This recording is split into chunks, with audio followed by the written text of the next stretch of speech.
എടേ ഇത്തവണത്തെ ദേശീയ അവാർഡില് നമ്മുടെ ആടുജീവിതത്തിന് ഒരു അവാർഡ്, ഒരു കാറ്റഗറിയിൽ ഒരു അവാർഡ് പോലും കിട്ടില്ല. എന്താ നിന്റെ അഭിപ്രായം?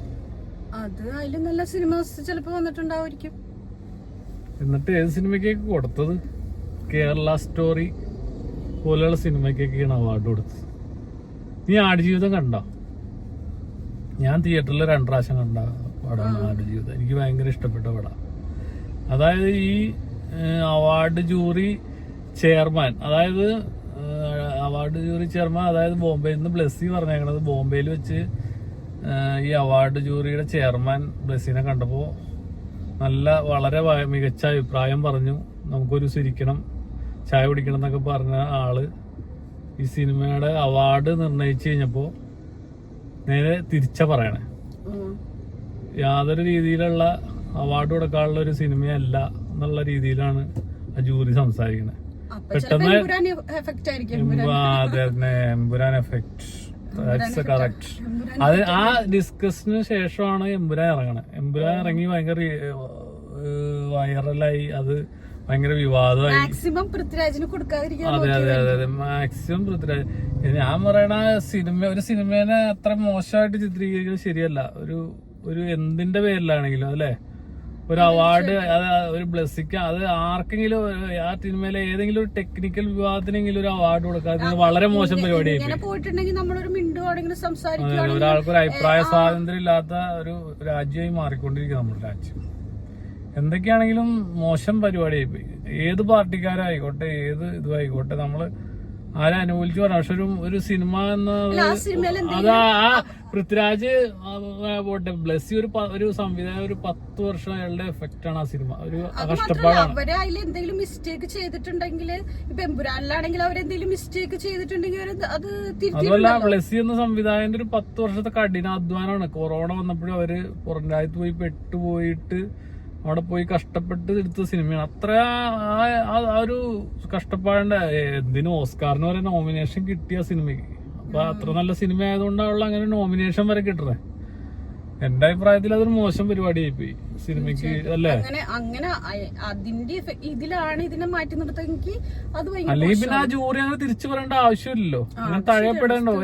ഇപ്പൊ ഏതെങ്കിലും ഇപ്പൊ ആ പൃഥ്വിരാജിന് വേണ്ട, അവിടെ സഹനടനായിട്ട് പൃഥ്വിരാജിന്റെ ഒപ്പം അഭിനയിച്ച ആ പയ്യനെങ്കിലും ഒരു അവാർഡ് കൊടുക്കാമായിരുന്നു. അല്ലെങ്കിൽ ബ്ലെസ്സിക്ക് ഒരു അവാർഡ് കൊടുക്കാം, അല്ലെങ്കിൽ അതിന്റെ സിനിമോട്ടോഗ്രാഫിക്ക് ഒരു അവാർഡ് കൊടുക്കാമായിരുന്നു, അല്ലെങ്കിൽ മികച്ചൊരു സിനിമയ്ക്ക് അവാർഡ് കൊടുക്കാമായിരുന്നു. ഇത്രയും മികച്ചൊരു സിനിമ ആ ഒരു വർഷത്തിൽ ഇറങ്ങിയിട്ടില്ല എന്നാണ് എന്റെ ഒരു അഭിപ്രായം, എന്റെ പേഴ്സണൽ അഭിപ്രായം. എല്ലാവരുടെയും അഭിപ്രായം അതായിരിക്കും അല്ലേ? ഒരു ഒട്ടുമിക്ക മലയാളികളുടെയും. ഞാൻ ആ സിനിമ പേഴ്സണലി കണ്ടിട്ടില്ല, പക്ഷെ ഞാൻ 2 പ്രാവശ്യം കാണാം. എനിക്ക് തിയേറ്ററിൽ കണ്ട അത്രയും നമുക്കൊരു നല്ലൊരു സിനിമയാണത്. അല്ല, ഞാനത് കണ്ടിട്ടില്ല, പക്ഷെ അതിന് വേണ്ടിട്ട് പൃഥ്വിരാജ് നടൻ എടുത്ത ഭയങ്കര എഫേർട്ടാക്കി. അവന്റെ എല്ലാം അത്രയും ശരീരം. അതായത് അവൻ ആ ക്ലൈമാക്സിലൊക്കെ ഒരു ഡ്രസ്സൊക്കെ ഊരി വരുന്ന സീനുണ്ട്. അതൊക്കെ ഉണ്ടെങ്കിൽ നമ്മളെന്തായാലും. പിന്നെ ഈ അവാർഡ് എന്ന് വെച്ച് കഴിഞ്ഞാൽ ഈ ഒരു ഇതിലേക്ക് ഒതുങ്ങി, ഒരു ലോബിയിലേക്ക് ഒതുങ്ങി. ഇപ്പൊ ഷാറുഖ് ഖാന് വരെ മികച്ച നടനുള്ള അവാർഡ് കൊടുത്ത് ജവാൻ എന്ന സിനിമയ്ക്ക്. അത് ജവാൻ എന്ന സിനിമയ്ക്ക് എന്ത് അവാർഡ് എന്താ പറയണേ? അതേസമയം മറ്റേ 12th മറ്റേ സിനിമയുടെ മറ്റേ പയ്യന് അവാർഡ് കിട്ടില്ല, മെയിൻ ആക്ടർ ഷാറുഖ് ഖാന്റെ അവാർഡ് പങ്കിട്ട അയാൾക്ക് മാത്രമായിട്ട് അവാർഡ് കൊടുത്തെങ്കിൽ ഓക്കെ ആയിരുന്നു. പക്ഷെ ഈ ഷാരൂഖ് ഖാൻ മഹാനടനാണ്. അതൊക്കെ ഷാറൂഖ് ഖാൻ നമുക്ക് ഇഷ്ടമാണ്, ഏറ്റവും ഇഷ്ടപ്പെട്ട നടനാണ് ഷാറൂഖ് ഖാൻ. ഷാറൂഖ് ഖാന്റെ അഭിനയം എല്ലാം ഇഷ്ടം. പക്ഷെ ഈ ഒരു സിറ്റുവേഷനിൽ ഷാറൂഖ് ഖാൻ അവാർഡ് കൊടുക്കേണ്ട ആവശ്യമില്ല. ഇഷ്ടംപോലെ നല്ല ഇതിലും മികച്ച സിനിമകൾ വന്നിട്ടുണ്ട്, എന്നിട്ടൊന്നും കൊടുക്കാത്ത അവാർഡ് ഇപ്പൊ കൊടുത്തതിന്റെ ചെയ്തോ വികാരവും നമുക്ക് മനസ്സിലാവുന്നില്ല. അതുമല്ല, ആ മെയിൻ ഷാറൂഖ് ഖാന്റെ ഒപ്പം അവാർഡ് പങ്കിട്ട ആ നടൻ, അവന് മാത്രമായിട്ട് കൊടുത്താൽ മതിയായിരുന്നു അവാർഡ്. എന്തായാലും ബ്ലെസ്സിയുടെ ആ സിനിമയ്ക്ക് അവാർഡ് കൊടുക്കാത്തതില് എനിക്ക് ഭയങ്കര ഒരു പ്രതിഷേധവും സങ്കടമുണ്ട്. അത്രയും ടെക്നീഷ്യന്മാര് സിനിമ കാണാത്തോണ്ട് എനിക്ക് സിനിമയെ കുറിച്ച് അറിയില്ലെങ്കിലും, പക്ഷെ ഇതിന്റെ എമ്പുരാൻ എഫക്റ്റിലാണ് ഇത് മാറ്റി നിർത്തിയെങ്കിൽ അത് ഭയങ്കര മോശമായി. മോശം എന്ന് പറഞ്ഞാൽ മോശം. അതായത് മലയാള സിനിമയ്ക്ക് വളരെ മോശമായിട്ട് മാറ്റി നിർത്തിയെന്ന് തന്നെ പറയാം. അത് രാഷ്ട്രീയത്തിന്റെ പേരിൽ മാറ്റി നിർത്തിയെന്ന് പറഞ്ഞു കഴിഞ്ഞാൽ അത് വളരെ മോശം പരിപാടിയാണത്.